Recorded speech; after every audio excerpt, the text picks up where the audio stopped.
número 2 de este curso de introducción al hebreo bíblico, el primero de 4. Esperamos culminar con éxito estos 4 módulos. La semana anterior estuvimos observando algo de historia del texto hebreo, del hebreo bíblico, y hoy vamos a continuar siempre con algunos elementos, como dicen, meternos en sí el texto hebreo bíblico y dejar por un lado entonces el clásico y el antiguo.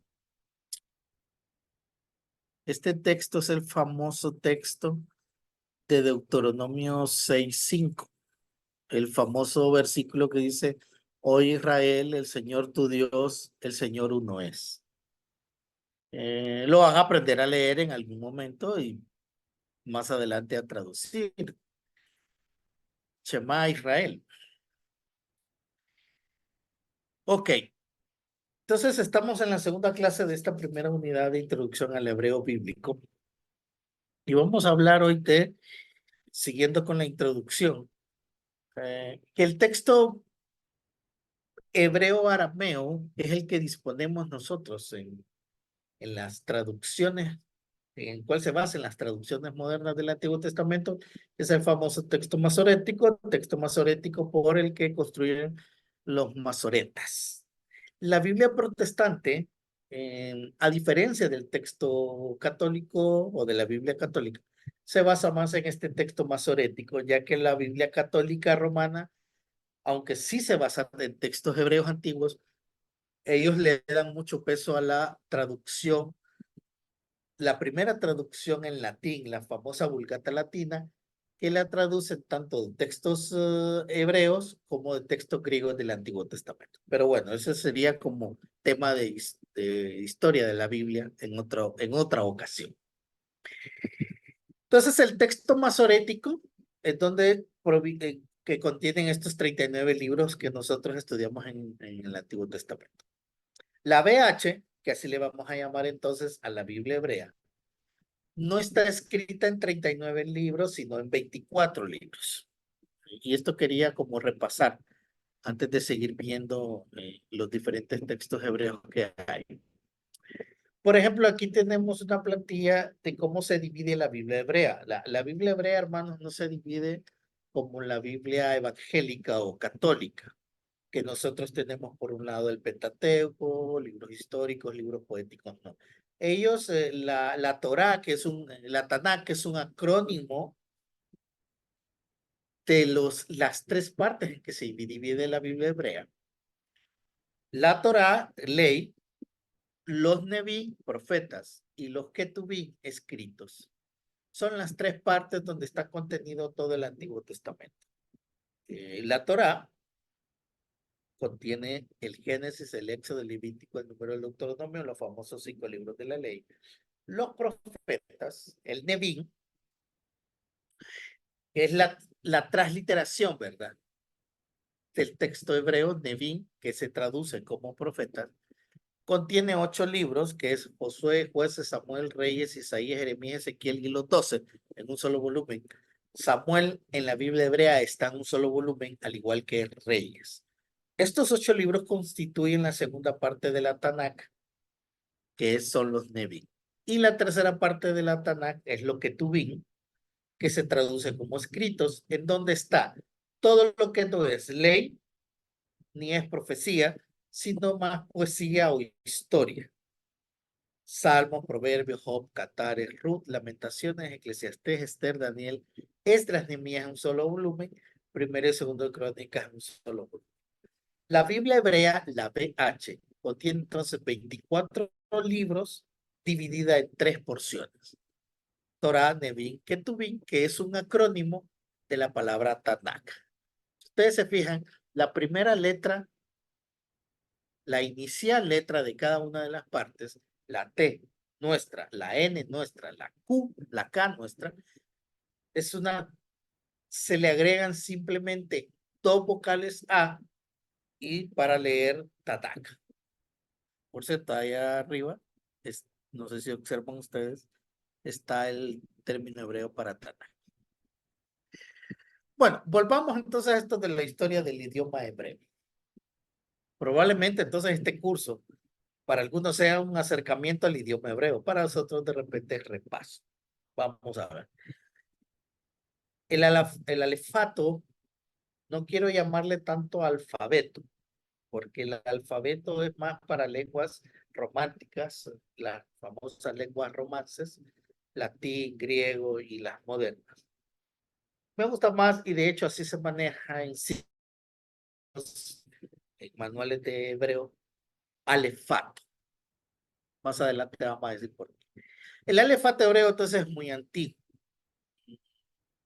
posiblemente desde el siglo XVI antes de Cristo. Sus primeras representaciones gráficas que provienen del desierto de la península en el Sinaí, como les dije, cerca del siglo XVI antes de Cristo. A este hebreo inicial se le puede llamar el proto-cananeo, en donde las letras se desarrollan a base de dibujos que representan alguna acción o cosa. Así se inicia el hebreo. Una forma gráfica de representar alguna situación, algún elemento de la naturaleza, etcétera. Ahora, en el caso del alfabeto occidental, tanto griego como latín, fíjense que tiene cierto origen en el alefato hebreo o en las lenguas cananeas, en las lenguas semíticas, porque no hay una distancia geográfica tan enorme en donde surge el griego o donde surge el latín, de donde surgen las lenguas semíticas o cananeas como el hebreo. Por ejemplo, es muy claro el tema de la representación de las letras y aquí vamos a plasmar esta característica con un ejemplo de el agua. Eh, ¿Cómo lo representaban los cananeos, los semíticos del siglo XVI antes de Jesús? A través del sonido y a través de un pictograma, un dibujo. Entonces, hacían la representación de las olas o de las corrientes de agua con ese símbolo que parece montañita, que aparece ahí en rojo en la diapositiva, y eso es como la letra M. Entonces, así se empezaban a fijar estos gráficos de lo que posteriormente fue el alefato y de ahí el alfabeto, tanto latín como griego. Y aquí hay una representación un poco más cercana a lo que les estoy comentando. El idioma proto-cananeo o proto-hebreo entre el siglo XV y XVI empezó a través de estas gráficas que representaban algo, una cosa, un animal, una acción. Vemos ahí cómo el idioma proto-cananeo dio origen al hebreo antiguo y a la vez sirvió para el griego, para el latín. Aunque en hebreo, y vamos a ver, la A es una letra, es una vocal, el hebreo bíblico. En algún momento, la A era representada por una gráfica y ustedes la están viendo en ese momento, que es la primera letra del alefato hebreo, que es la Aleph. Pero la Aleph no, originalmente no significó, o ese no era la representación gráfica, sino era la que era como una especie de cabeza de buey, que después en el hebreo cursivo pareciera una A inclinada con una rayita, lo que ustedes están viendo ahí. Entonces, así es como se originan estos alfabetos. Por eso decimos que tanto el latín como el griego tienen cierto origen en el proto-cananeo. Y ahí están las siguientes letras del alfabeto y del alefato. Pero quiero irme directamente a un ejemplo en particular y lo voy a dar como único porque sería un poco extenso mencionarles todas las letras del alefato. La primera letra del alfabeto hebreo, vayan grabándose ya este nombre, Aleph, que más adelante lo vamos a ver también. La Aleph significa toro. Los cananitas o los cananeos escogieron esta figura de la cabeza de un toro para ellos representar una primera letra de su alfabeto. Digo de su alfabeto porque para nosotros y para los griegos la primera letra es la A. Y posteriormente se fue modificando con los siglos, con los pasos del tiempo, hasta formar una especie de A o la famosa Aleph, que vamos a ver cómo era esta gráfica. Ustedes ya la vieron aquí. Esa primera letra que aparece ahí entre paréntesis debajo de la columna de hebreo antiguo es la famosa Aleph, la primera letra del alefato hebreo. Que hay un equivalente que podría ser la A en griego clásico, la alfa, perdón, en griego clásico, o la A en latín, sí, pero ya vamos a ver que no representa una A cuando estemos estudiando ya las vocales y las consonantes del hebreo bíblico. Pero quise plasmar esto para que entiendan que cada una de las letras del alefato hebreo tuvo su origen en el proto-cananeo y ellos representaban este alfabeto, ya sea en forma de animales, cosas, etcétera, etcétera, algo tangible o algo intangible. Bien, vamos a hablar esto de las explicaciones, perdón. Explicaciones gramaticales que necesitamos entender. Usted y yo necesitamos saber entonces que el hebreo es muy diferente a aprender inglés, español. Y a veces hay que romper algunos paradigmas que tenemos sobre los idiomas para poder aprender hebreo bíblico. Vamos a describir algunas características con respecto a romper estos paradigmas a la hora de estudiar este curso. Una primera característica es que existen diferencias, y lo mencioné en la intro con los que ya estaban conectados, de tres hebreos que en algún tiempo estuvieron. No juntos, pero existieron. El bíblico clásico y el moderno. La diferencia más evidente del hebreo moderno es que el hebreo moderno no usa signos vocálicos ni puntuaciones vocálicas. En otras palabras, no usa vocales. Como el hebreo bíblico, sí, que se confunde también con el clásico tanajito. Ese sí usa vocales. Ahora, de todos modos, ¿cómo hace el hebreo moderno para pronunciar o para darle significado a palabras? Es que algunas consonantes o ciertas consonantes actúan como vocales para poder leer hebreo moderno. Una diferencia entre el antiguo y el moderno puede ser las características de pronunciación o los aspectos gramaticales. Ambos hebreos, estos que menciono aquí, no usan signos vocálicos.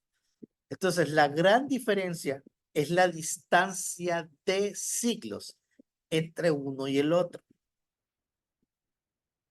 Voy a dar un ejemplo parecido a lo del español. Para el español del siglo XVI o el castellano del siglo XVI, pues no es igual al castellano del siglo XX. Puede tener algunos orígenes, pero no son iguales, hermano. Bueno, esa es una gran diferencia entre el antiguo y el moderno, la distancia de tiempo. En esa distancia de tiempo hay grandes diferencias de pronunciación, grandes diferencias de aspectos gramaticales, aunque pueden ser las mismas letras, las mismas palabras, pero hay mucha diferencia de siglos y eso lo hace diferente. En lo que al lenguaje se refiere, la comprensión semántica y la comunicación en general también es un aspecto que lo diferencia y hace esto hace algo variado, entonces, del hebreo bíblico con respecto a los otros dos y particularmente el moderno. Hay palabras que prácticamente no se usan. Recuerden que el hebreo bíblico no se usa para hablar.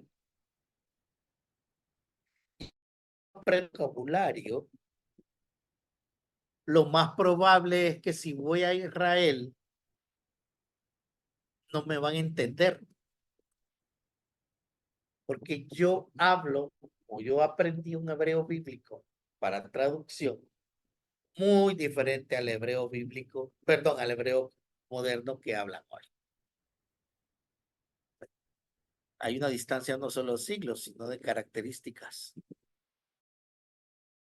Es sorprendente saber que si ocurre este caso hipotético, si hoy viniera Moisés, digamos, a hablar con un judío, ¿ustedes creen que lo más probable es que no podrían establecer comunicaciones que hay de siglos, de características, de aspectos gramaticales, de pronunciación, entre el hebreo bíblico y moderno y el hebreo clásico y moderno?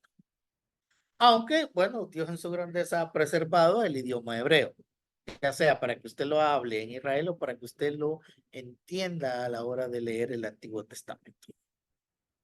Otra característica de estas diferencias de los tres hebreos es que es importante entender que no en las letras, o no en todas las letras, hay un equivalente al español, o al inglés, o al francés. Bueno, si fuéramos franceses, si fuéramos ingleses o norteamericanos. O sea, no a todas las letras hebreas les podemos encontrar una gráfica común para el español. O sea, por eso es diferente estudiar griego.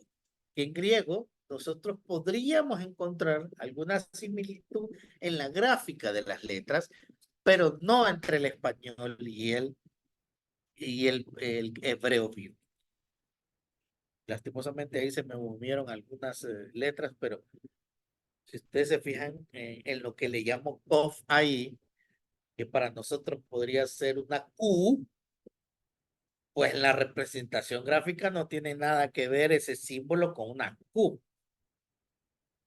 O la K, que se llama Kaf. Si ustedes se fijan, tampoco hay algo que pareciera que sea igual. No todas las letras del hebreo bíblico, y ya cuando veamos todo el alefato, pues vamos a comprender más esta característica.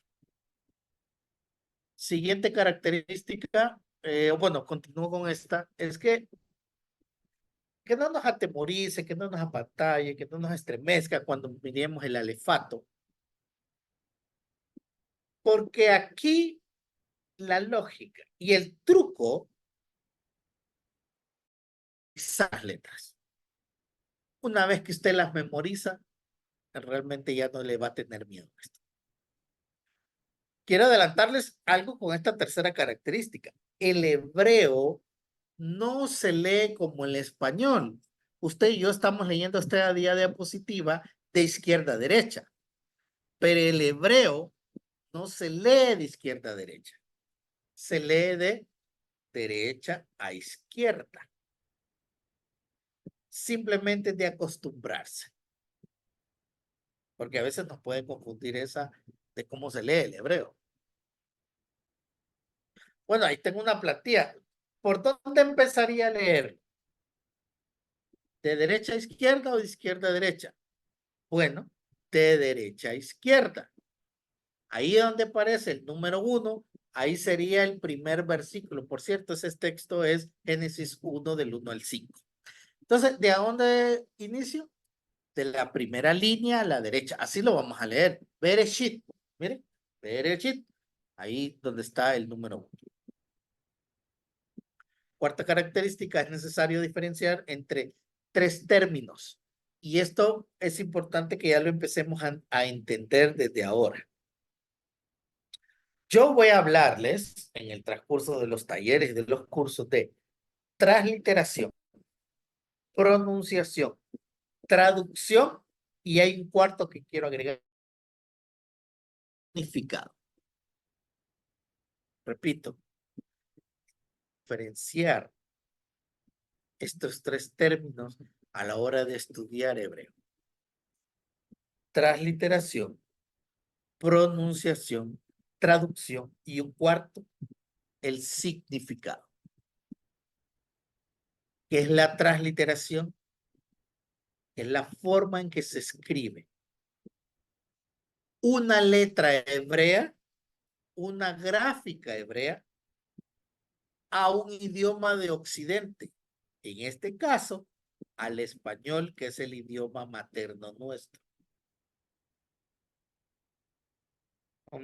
Hay una letra que se representa, que pareciera que fuera una I, solo que ahí le falta un guioncito a la izquierda, que es la PAO. Entonces, yo la voy a transliterar, ese símbolo hebreo, en una P o W. Ya lo vamos a ver. Pero a eso le llamamos transliteración. Aprendes este concepto ya. Cuando usted tenga un gráfico en hebreo, una letra en hebreo, sea consonante o vocal, y usted le da un equivalente a su idioma materno, en este caso al español, eso se llama transliteración. El segundo concepto es la pronunciación. Y aquí tampoco es que vamos a hacer duchos en pronunciación porque es cuestión de práctica. ¿Cómo se nombra? ¿Cómo suenan las letras? El hebreo es muy gargántico, voy a decir así. Hay letras que inclusive se conocen como guturales porque tienen que sonar con la garganta. Así, con la garganta. Entonces, la pronunciación es cómo sonarían ese grupo de letras al español. El tercer concepto es la traducción, o sea, cómo se traduce determinado gráfico o palabra de hebreo bíblico a español. Y el cuarto concepto es lo que significa, porque todas las palabras significan algo. Y aquí tenemos un ejemplo. Miren esto. Término en hebreo. El gráfico en hebreo, o sea, el gráfico en letras hebreas, que ahorita nos parece un poco raro esos gráficos, pero ese es el nombre de David en hebreo. ¿Cómo podría transliterarse? O sea, pasar para poder pronunciarlo de letras hebreas a letras en castellano. Entonces se escribe así. Una A con un guioncito, una W en vez de la B, una I y una D con un guioncito abajo. David. ¿Y qué significa David? Puede significar hervir, acalorar o amar en algún momento. Entonces ven que tenemos término en hebreo, transliteración al español, transliteración al español, o sea, escribirlo en gráficos en español o letras del castellano. Pronunciación y traducción. Y traducción. Por último, el significado. Quinta característica, las vocales no se nombran en el orden del alfabeto hebreo. Nosotros, a ver, no creemos o no creamos que como nuestro alfabeto está la A, está la I, está la E, está la O, está la U, dentro del alfabeto, en hebreo no sucede eso. En hebreo, que algunos manuales presentan 22 letras y otras 23, ya nosotros vamos a ver 23. El alefato hebreo, con 23 letras, no están consideradas ni contempladas las vocales.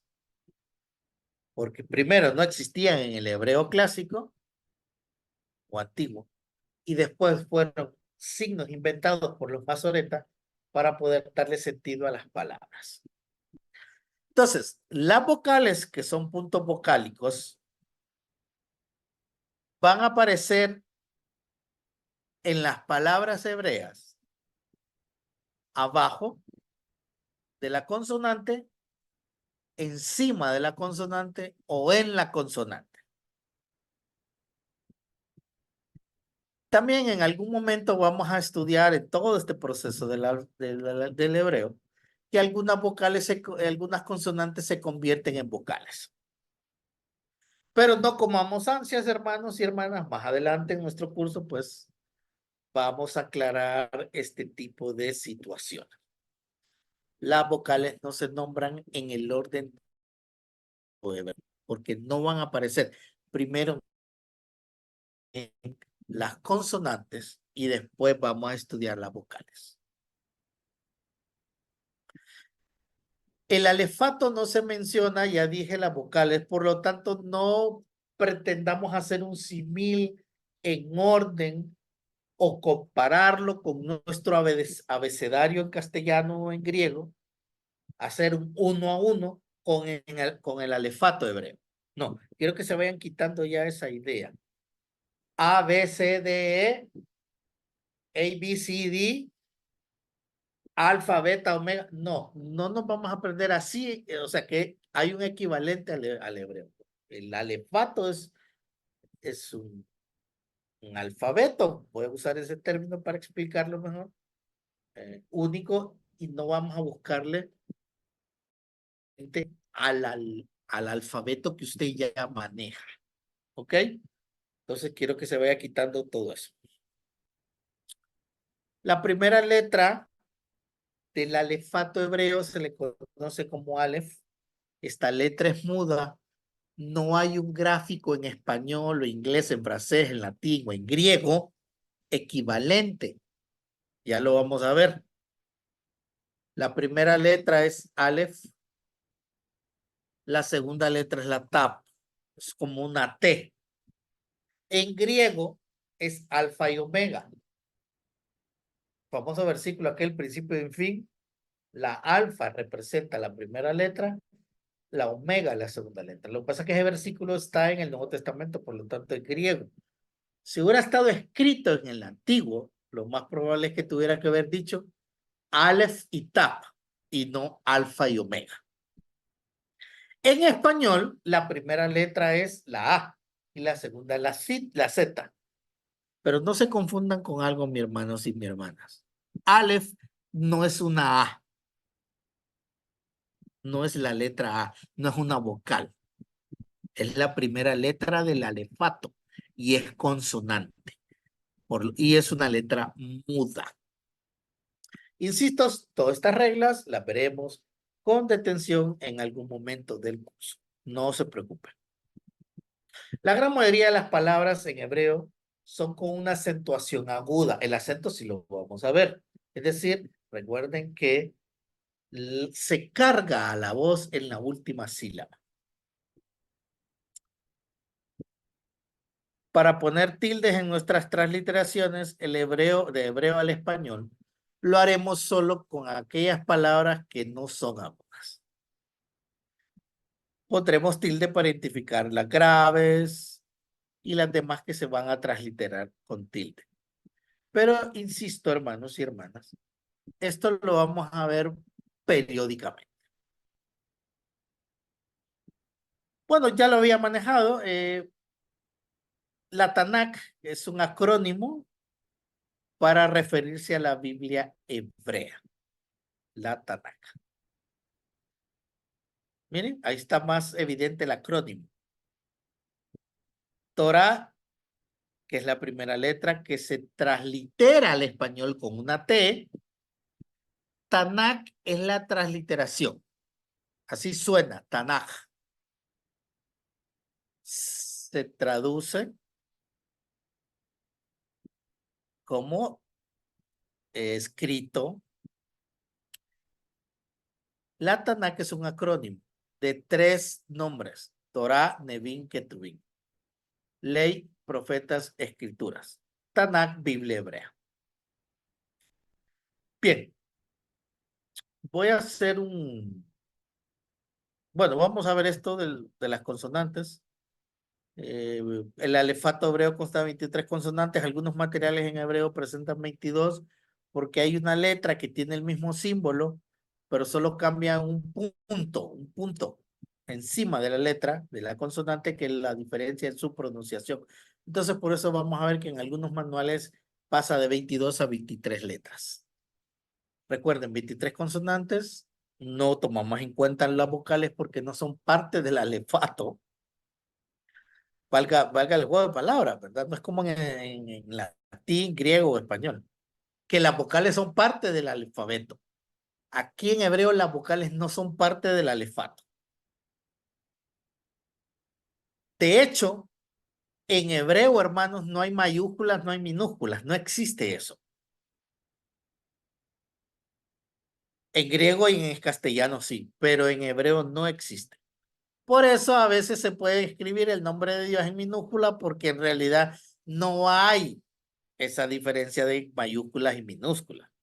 Lo hacemos así porque nosotros tenemos una cosmovisión distinta a los judíos y por eso escribimos el nombre de Dios con T mayúscula, pero en hebreo no existe ese concepto de mayúscula ni minúscula, no existen las vocales. Se escribe de derecha a izquierda. Y las letras, a la hora de que usted practique la gráfica, se comienza a dibujar de su parte superior izquierda a la parte inferior derecha. Al final de palabras, vamos a ver que hay letras que cambian cuando van al final de una palabra y vamos a ver consonantes que tienen doble pronunciación. Hay 4 letras que se llaman guturales porque su sonido es con la garganta. Un dato muy peculiar de las lenguas semíticas. No admiten dagesh y ya vamos a ver qué es eso del dagesh. Es una especie de vocal, perdón, es un símbolo que hace que esta consonante o suene más aguda, más fuerte o suene más débil o se pueda duplicar, etcétera, etcétera. Pero esas son reglas que en su momento las vamos a ver. Recuerden que en el siglo II comenzaron a ser usadas las consonantes del hebreo con valor numérico. Por eso en algunos materiales van a observar ustedes que las letras en hebreo tienen un valor numérico. Bien, este es el alefato hebreo. Tiene 23 consonantes.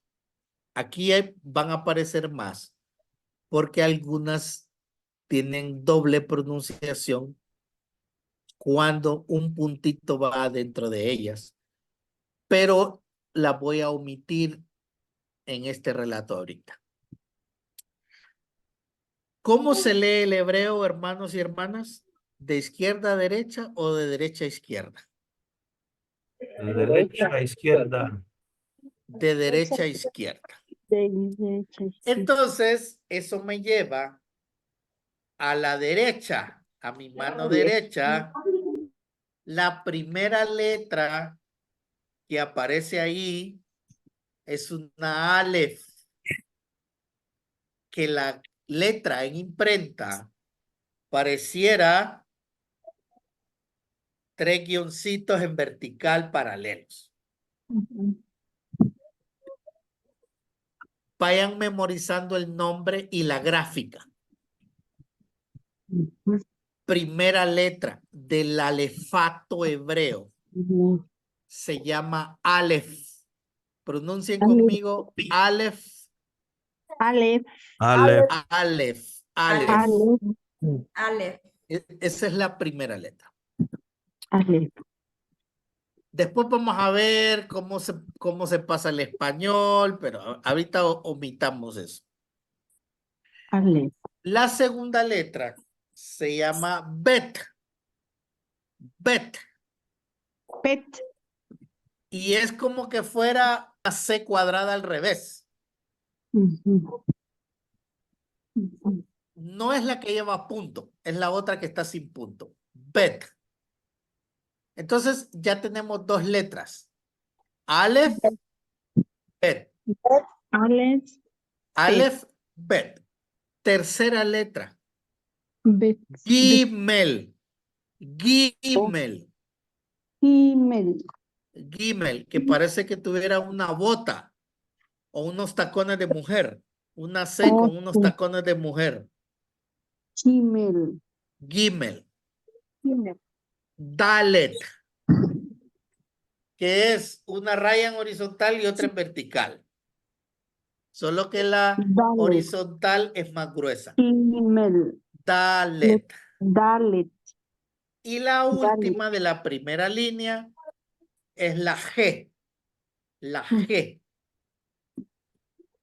La H ahí suena en la, que suene como J. La G.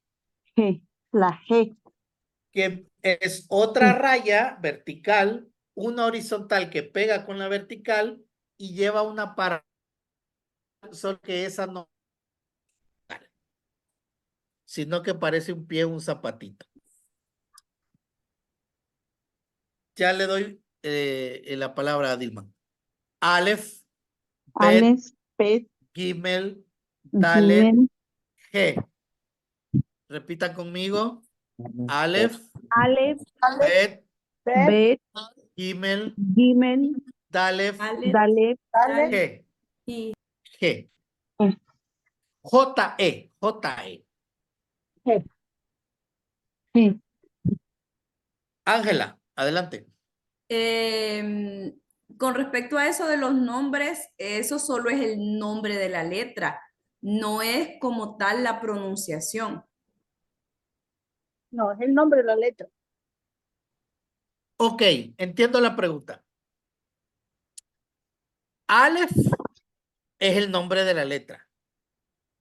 Y así, así como usted la lee, así la pronuncia. Aleph. Aleph, Dinora. Aleph, Bet, Perdón, Ángela, Gimel, ¿verdad? Dalet, Aleph es G. el nombre de la letra. Y así suena la letra. Aleph. Sí, pero cuando yo le escribo dentro de una palabra no me va a Ah, sonar así. no, correcto, correcto. Ya vamos a ver que... Excelente pregunta. No, no tiene nada que ver a la hora de que usted vaya a leer hebreo.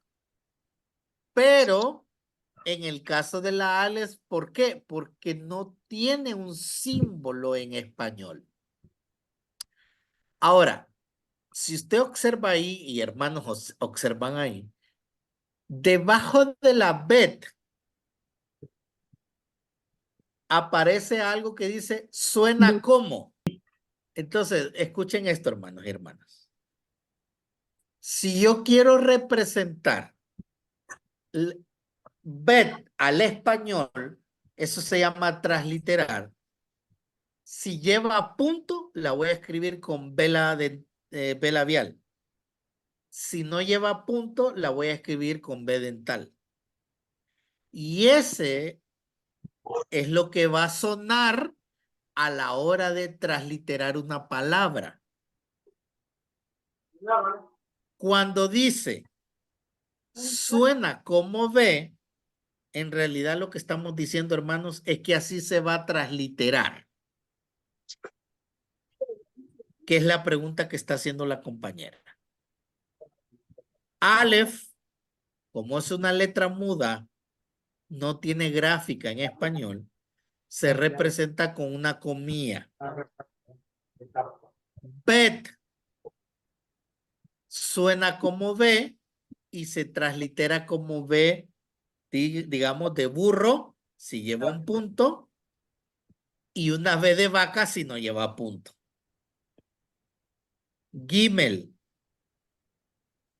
La letra se llama Gimel. Suena como G, se translitera como G de gato. Dalef es el nombre de la cuarta letra. Suena como D porque se va a transliterar como una D de dedo. G suena como H, Se va a transliterar translitera como una una H. Entonces, Aleph, una comilla. Aleph, Bet, una comilla. una B. Gimel, una G. Talef, una D. G, una H. Repitámoslas. Aleph, Aleph, Bet, Bet, Gimel, Gimel, Dalet, Dalet, Dalet, G. G. G.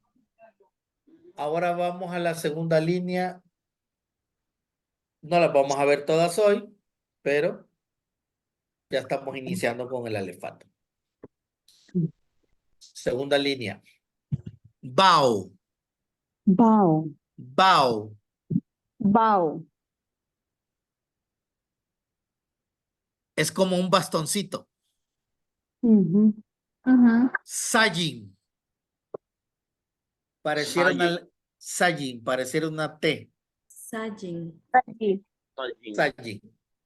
Jet Jet, o het hat, Het, es como el símbolo pi en matemático. Miren, se parece. así, Se parece a G, Ba- lo que con el Y palito. correcto, Nubia. Pónganle ojo ya, cartón y oídos y vayan haciendo su ficha. Porque en el texto hebreo sí hay algo que nos puede llegar a confundir de inicio. Es que hay letras que se parecen. Pero ujú, una letra mal escrita o mal traducida o mal transliterada puede cambiarle el significado a la palabra. La ujú. jet o la het se parece muchísimo a la G. Hasta parece que suenan igual. Pero la patita de la izquierda no termina a pegar con la línea horizontal, fíjese bien. Lástima que no tengo el puntero, pero aquí y aquí estoy. Ok, bao, sajin, jet, Balsai, Jet, tet, Tet, tet, Jod, tet, job, Jod, jod, kaf, Kaf. kaf Kaf. kaf sin punto. Sin punto. Entonces repasemos la segunda línea. La segunda línea empieza con la PAO, suena como W, Bao, pero esta letra PAO también se puede escribir como B dental. Entonces manejemos los dos, B dental o W. La Sajin es como una Sajin. Z en español. Ujú. La Sajin. Jet Jet. es la J en español, o no es que es la J, suena como J, decimos suena como J porque se va a transliterar como una J, para que le tengamos sentido y haya una equivalencia entre un hebreo que no tiene nada que ver con el español y lo podamos pronunciar primero y después traducir. Dígame, Ángela. Una pregunta. Todavía estoy con lo de la G. Ajá. ¿Cómo voy a diferenciar yo el uso de la G, que es una H, y con la del Aleph, que mire que lo usamos ahorita con el nombre de Adán y con la vocal? Ah, ok.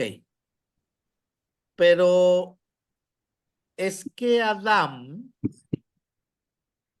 empieza con Aleph Sí, lleva una A abajo. y después de esa primera consonante Aleph, abajo de la consonante hay una vocal A. Sí, por eso. Pero igual Por como eso Adán. y como la G es H, Sí. ¿por qué no uso la G en vez de la Aleph? O sea,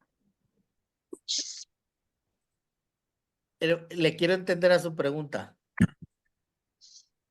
¿en qué momento vamos a usar la Aleph que no suena y la H que para nosotros tampoco nos suena? Ah, ok. Bueno, es que en el caso del español, la H es muda, dicen, ¿verdad? Oh, Entonces nosotros escribimos hechos con H. En el hebreo, la Aleph, y hay otra letra que vamos a ver, no tienen una gráfica equivalente al español y se les conoce como letra silente,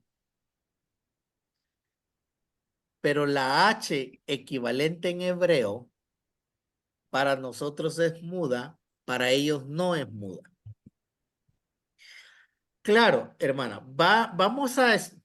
Lo que pasa es que ahorita como solo estamos aprendiendo el alefato, de repente no nos interesa abarcar esos puntos, porque cuando ya miremos palabras, usted va a transliterar una G. A la hora de sonar, va a sonar muda, pero en la traducción sí tiene un significado y sí es importante esa letra. No va a parecer muda. No va a parecer muda. De hecho, va a estudiar usted que esa letra G en gramática hebrea es un artículo. Es el artículo él o ella, solo que con una vocal. Pero ahorita, hermanas y hermanos, solo manejemos los nombres de las letras. ¿Cuál sería el equivalente al sonido en español? Para que nos familiaricemos con el alefato. Pero está bien. Pau, Sayin, Jet, Tet, Job, Kaf. La Bau suena como W, o sea, cuando digo suena como W, hermanos, entiendan esto y va relacionado con la pregunta que hizo mi hermana. Cuando decimos suena como W, es que la van a escribir como W o como V dental. La Sayin la van a escribir como Z. La Jet como J. La Tep como T. La Job como una Y o una Y. Y la Kaf como una K o como una J. Mire, aquí va otra J. Vamos a la última línea, pero voy a empezar por la tercera letra. Porque voy a omitir Kaf y Kaf final. Ahorita no me interesa eso. Lamen. Lamen. Men. Lamen. Men. Men. Y Men. nun. La lamen suena como L. Se va a transcribir como L. La men suena como M. Va a transcribirse como M. Va a transliterarse como M. La nun suena como N. Va a transliterarse como N.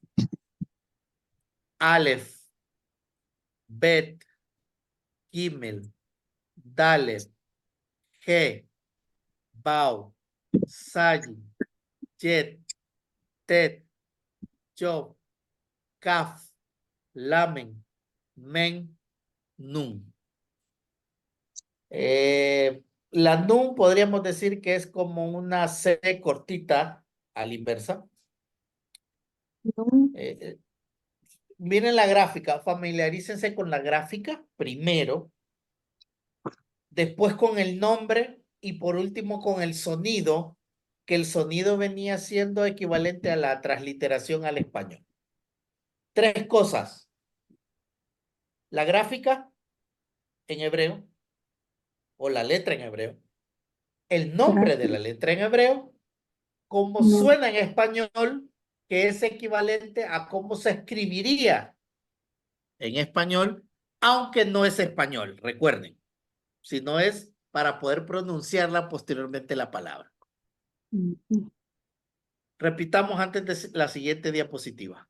Conmigo. Aleph, Aleph, Bet, Bet, Bet, Bet, Gimel, Gimel, Gimel, Dalet, Dalet, Dalet, Dalet, He, He, He, Bau, Bau, Bau, Sayin, Zayin, Jet, Yet, Jet, Tet, Tet, Tet, Job, Yod, Yod, Kaf, Kaf, Kaf, Kaf, Lamen, Lamen, Men, Men, Men, Men, Nun. Nu, Nun. Último grupo. Primera fila de izquierda a derecha, perdón, de derecha a izquierda. Omitimos ahorita la nun final que dice ahí. Y una que parece ruedita como una O, se llama Samek. Suena como S. O sea que a la hora de transliterar una Samet, como S. La otra letra que no tiene ni un equivalente es la Ayin, que en hebreo es una letra silente, que más adelante voy a explicar que se comía a la inversa de la Aleph. Se mía. P, que sin punto suena como fe, pero la vamos a aprender ahorita. Fe. Primera línea entonces, 3 letras. Samet. Ayin, que parece una Y, miren. Fe. Repitan conmigo. Samet, Samek, Samek, Ayin, Ayin, Ayin, Fe. P, Bet, Pe, Segunda línea. Sade. Sade, Sade. Que también Sade. parece una Y. Sade. Sade, Kof. Kof, Kof, Kof, Que parece una P, miren, pero no es una P. Kof, Res. Ret, Res, Res. Res, Ret, Resh, Shin. Shin, Shin, Shin, Sin. Sin, Sin, Repitamos. La Sade La Sade, parece una Y Ah. y se como TS. En español se escribe, perdón, la transliteración al español para el sonido es una TS. Algunos manuales la escriben como S. La COF es la Q, o suena como una Q y Kof. se translitera como una Q. La res, que parece un palito así horizontal y otro vertical, que parece Dalet, pero no es Dalet porque el palito es curvo. Suena como una R, o sea, a la hora de pasarla del hebreo al español la van a escribir como R. La Shin, que Shin, parece una W con un puntito a la izquierda, a la derecha, perdón, suena como una S y una H, por eso es Shin, como Shin, chino, ¿verdad? Shin. Shin, Shin, Y la Sin Sin, es parecida, solo que el puntito lo lleva a la al izquierda, otro lado. al otro lado. Repasemos.